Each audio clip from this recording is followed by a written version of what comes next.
You're obviously becoming more and more popular in this country. You're extremely popular in England, in your own country, and yet I've heard that you take public transportation, which I think is very cool. Well, it's the quickest way to get from A to B. Right.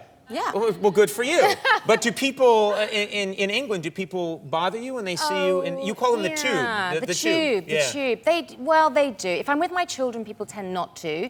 But if I'm on my own, it can be, people tend to come up to me and sort of say, "You're that one, aren't you?" So what can you say to that? I'm that one what, you know? Yeah. You've been in, well, what films have you been in? Yes. Don't you love it when they demand that you tell them what films have you been in? Who you are and what you've been in? I mean, I made the terrible mistake of once sort of starting to list the films. Pursuit of Happiness. No, that's not it. Mission Impossible 2. No. And so going through my entire resume, I just felt so humiliated and deflated by the end, you know? And you're just like, I've mentioned this a million times, but I had someone come up to me once and go, yeah, you're that guy from the Conan O'Brien show. Like, yeah, that's me, yeah. It's hard to know, because they mean well and they're all excited, but their self-respect just seems to sort of disappear. Well, there's another thing, too, where sometimes, I don't know if you've had where you go someplace, like I'll go into a McDonald's or everything, and people say, "Why are you here?" Yes. Like, I'm not allowed, because I like to go to McDonald's. And yeah. I like the Happy Meal. It makes me happy. Okay. Now, you're very well known among your friends for your ingenious pranks. You like to play pranks occasionally. I do. I grew up on pranks. My dad was just the biggest prankster. That was the fun we used to have on the weekends, yeah. And you, a good friend of this show, he's been on many times, one of your co-stars, Simon Pegg. He was the most frustrating victim of my pranks, I tell you. I had a whole movie with him, and I had a lot of time to wait, unfortunately, in the trailer.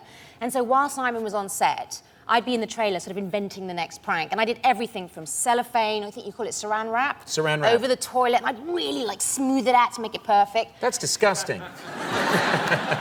It doesn't matter. It's the prank. So you get very excited about the prank. And I really prepare for them. You know, I'll even sort of I created a human stool out of a king-size Mars bar and placed that in his toilet bowl with a little apple juice around the edge just for authenticity, you know. You're just a disgusting person. No, listen. It was a prank and a snack all in one. I thought, you know.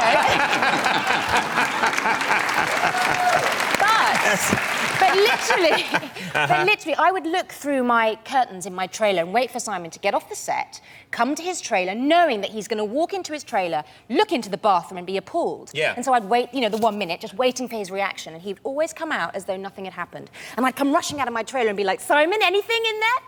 "No." Right. And that was his way. So he wouldn't give you the satisfaction? Never, ever give me the satisfaction. So we finished the movie, and about 6 months later, we were doing the press for the film. And on a press junket, the actor sits in a hotel room, and then the different journalists come in with you. So you're there all day with the same crew, and you've got your little seat and your water and da-da-da. So the night before, I went to a supermarket and bought really cheap brand vodka. And I bought 3 huge bottles of vodka. So I got there early, went into Simon's hotel room where he was going to be doing his press junket, and replaced all the mineral water bottles with vodka. And I said to the crew, "Please just run the cameras as soon as he comes in, please."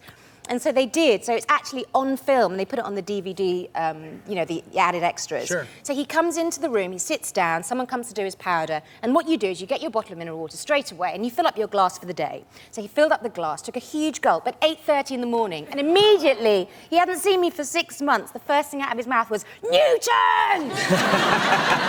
And it was the best. Honestly, it was worth it. Finally. You know who that prank would not work on is Andy Richter. He'd be like, go, go, go, go, go, go, go.